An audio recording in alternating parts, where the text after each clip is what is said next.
everyone, and welcome to Nursing to Be and to Do, your one-stop shop for health literacy. If you are a student nurse, a newly graduate nurse, or a fresh nurse working in nursing, listen up and listen closely. You may learn a thing or two. Nursing school is very different.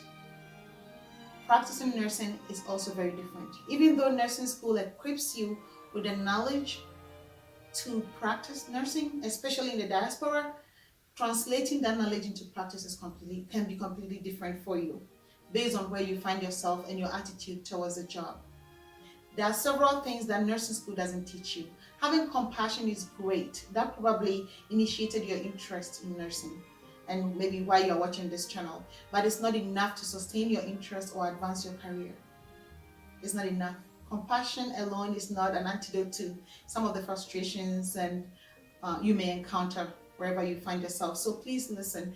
Channels like this is designed to help you pick one or two elements so you can work smart instead of working too hard. I don't want you to have reality shock as you graduate from school or you transition to the practice. It's a process, and give yourself some grace as you learn the practical piece of the job or the profession. What you learn at clinicals is not what you actually experience when you are deployed as a nurse working on your own, or even if you have a preceptor teaching you, your experience may be different. So it leads me to say that if there is a bridge from student to practice program, like transitioning to practice program available, get yourself into one of those. It will help you though. It will cushion you, so you as you grow. It'll probably give you 6 months to a year to kind of taste a little bit here and there before you actually take over, so you don't get overwhelmed. Those bridging the gaps programs, that's what they do. They help you, they ease you into it a little bit at a time while you have access to professional nurses and other interdisciplinary professionals to help you. If you don't and you're deployed to the floor right away, find yourself a preceptor, even if they don't find you one, or find yourself a mentor. Look around, see who you think is seasoned, and let them mentor you. Reach out to them. Okay, and that leads me to my next element, which is communication. It's important that you advocate for yourself. No one can read your mind. I don't think they have mind readers on the floors or in the hospitals or the clinics. You have to advocate for yourself. They don't get you a mentor or a preceptor, find one. It will help you. It will save your life and save your license too. And your attitude is all it takes for someone to say, sure, yeah, I'll take you on and show you all what I know and stuff like that. Communicate clearly. I cannot emphasize that enough. Advocate for yourself so you can advocate for your patients too. If you can't advocate for yourself, you can't advocate for your patients. You can't give what you don't have. If you need a break, if you have to take a day off, advocate for yourself in advance, okay? And speak precisely and clearly. It's very important to be proactive with your thinking. I know the critical thinking piece that we always talk about in nursing comes on later. It comes maybe after 3 months of practice, when you actually, experienced or had a feel of the environment a little bit, and the vibe probably will help put it all together for you. But learn early enough to communicate clearly. The next element that gets people in trouble sometimes, but is supposed to be helpful, is delegation. Delegation is where you assign someone to a task, someone like a certified nursing assistant or a nurse technician, depending on where you find yourself. If you are working with people who can help you make your life easier, it's good to have a good relationship with them, first of all. So don't think because they are CNAs, they are beneath you and you're all rude and disrespectful. Some of them may actually save your license. I know in some areas, nurses are not allowed to delegate vital signs, or may not be allowed to delegate blood sugar checks and stuff like that. But if you have a good CNA and you have a good rapport with that CNA, they could help you, prioritize and get things done. Okay, so your attitude is all it takes for someone to like you or not on the floor, mostly. I say mostly because I know other things may happen, but at least for delegation, know what you can safely delegate. It will save your license. If you're not comfortable delegating, take care of it. Do not delegate it. And even if you delegate, make sure that you assume responsibility for that delegation by following up or going back to check the results to see if it needs any actions or not. Because remember, the CNAs or the nurse technicians who are supposed to help you are not trained, or they don't have the knowledge you acquired through school to be able to make some of those clinical or medical decisions. So think about that closely before you delegate. Delegation is supposed to save you time, but it could also be hell. It could take your license away from you if you do not delegate appropriately. The next element is collaboration. Listen to these talking points closely because it's very critical that you are able to navigate all these elements as you transition from being a new graduate to a successful practicing nurse. Okay? Collaboration, your ability to work with people, because no one works in isolation in the healthcare environment. You are working with physicians, you are working with care coordinators, you are working with nurse technicians, you are working with physical therapy, you are working with occupational therapists, dietitians, nutritionists, housekeepers. You're working with so many people, whether you like it or not. So nursing is not for you, especially if you are not someone who can work with people. You need to be able to work with people. One way or another, you're definitely gonna be talking to someone. Like you're not going to be sitting in a lab, in a microscope looking at stuff. No, you're going to be mingling, going out there, talking, advocating, because patient care is basically what nurses do. We take care of patients. Even if you're a school nurse who's taking care of pupils of the school, it's still considered patient care. At that time, the students are your people, your patients. Okay, so collaboration is key. It will save your life too. And it will ease your way into several different roles as you advance your career later on. So learn how to collaborate. Learn, if you don't know, watch people do that. Learn the skills, the patience, the respect, their advocacy, their non-judgmental attitude, how they do stuff, and pick a thing or two. Organization, you may not get it until after 2-3 months of practice, depending on your workflow. So give yourself some grace. It's also important that you are very patient with yourself so you don't get frustrated. Because nursing is a calling, but if you're not careful, you could get frustrated and leave the profession altogether.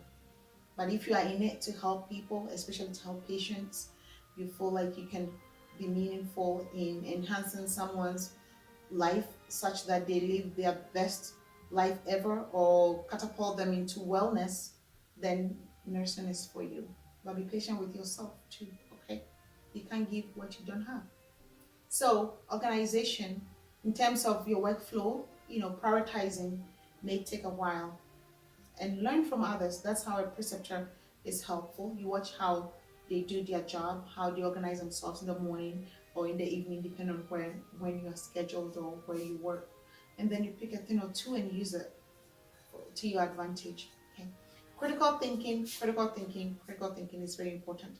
How to escalate care. So that's how you follow up on the vital signs, you follow up on the lab values, you follow up on the x-ray report if they call you. Usually they call the prescriber to alert them, but sometimes, if there's a critical lab or a critical result, they may tell the nurse to escalate. So pay attention, know what is normal, what is not normal. If you don't know, get a pocketbook, something. And in a hospital environment, we have several resources. You can even Google something if you don't know. So take advantage of those things and know when to escalate. That's very important. That is a critical thinking piece you need to know. If a lab value is wrong, let's say you put your patient's, potassium level is 1 point something or 2 point something.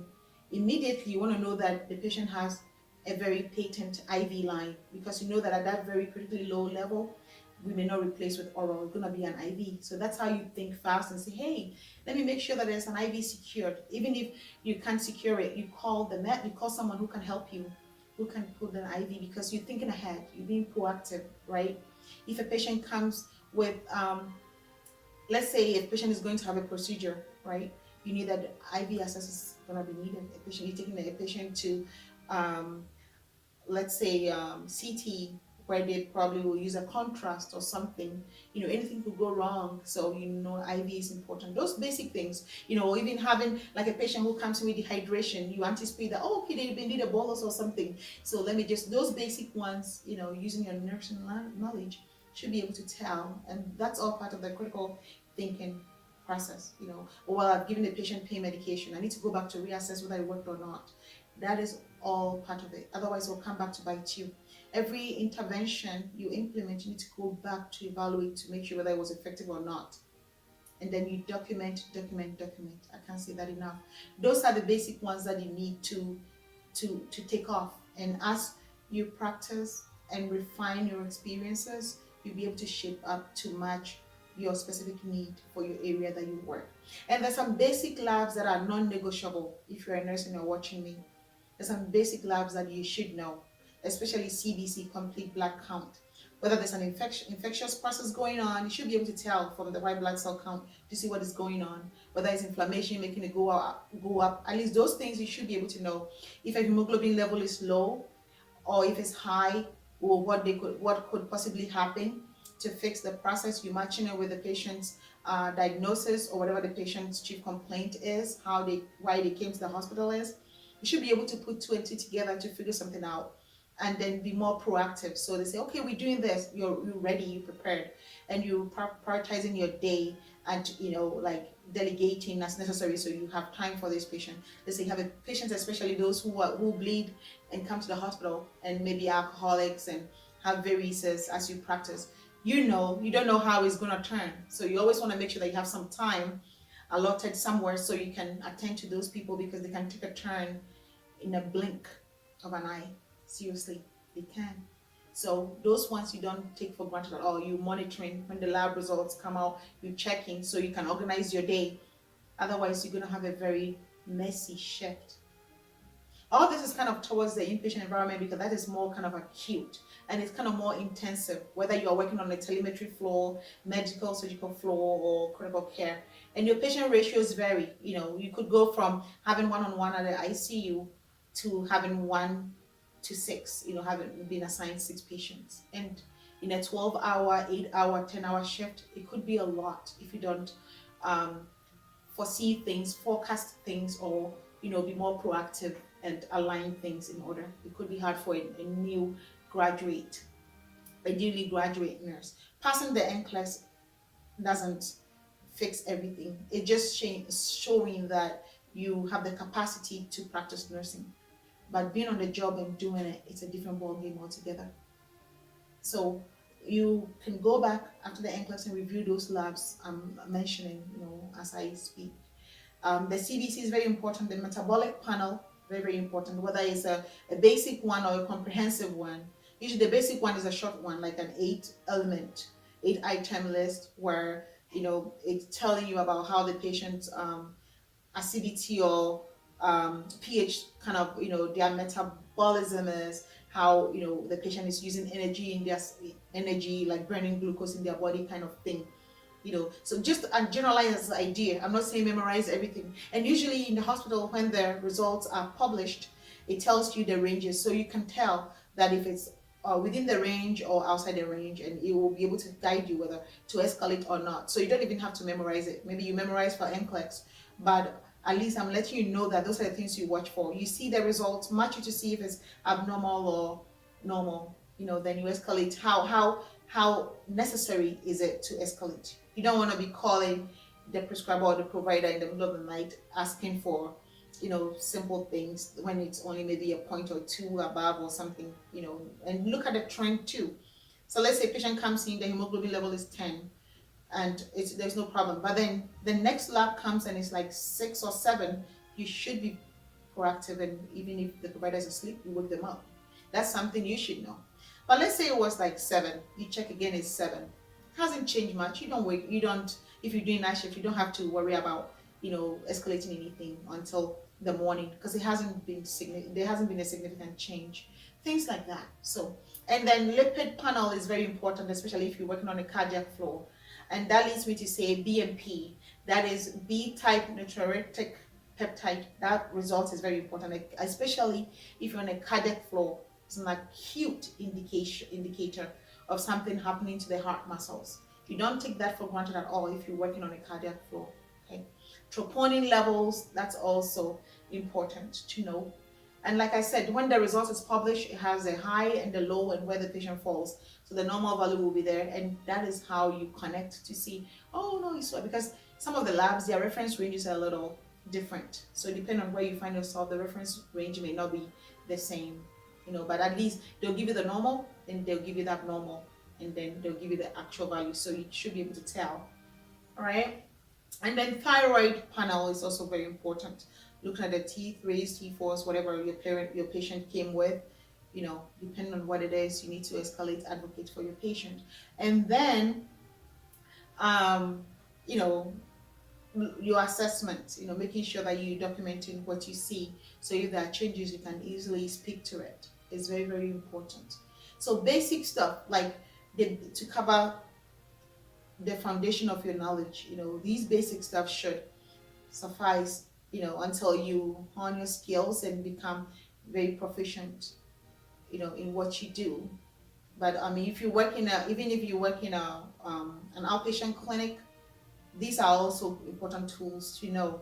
If you work in a school environment, these are also important, especially the communication piece, the collaboration piece, the organization, getting the parents involved and stuff. You know how the school nurses call the parents, so and so is bleeding from so and so. Like you should be able to speak to what your intentions are and stuff. So those are basic stuff you need to know.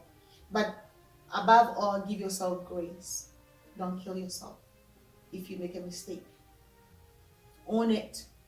Figure out how to not let it repeat itself. If you have to go back to learn, go ahead and do that. You talk to a preceptor, do that. Have a good supportive system. Okay, if you have kids at home and stuff, this is the time to let some of the bigger kids take some responsibility by helping some of the younger kids. So you will free you time to review and advocate for your patients. There's a lot of blessings in it, but it could also be very stressful and frustrating if you are not equipped to practice safely. Okay, safety is key here, whether it's for yourself, whether it's for your patients, whether it's for your family. So it's a lot of sacrificial job, I would say, compared to, people think that, oh, you're a nurse, you get paid big bucks, whatever. It may not be true. You're just doing it because you love to help people. So if you're a person like that, for you not to be frustrated, take good care of yourself too. Okay, take a time to relax, regroup before you go back. If you need a break, advocate for yourself. All right. I hope it's been helpful. Thank you for watching.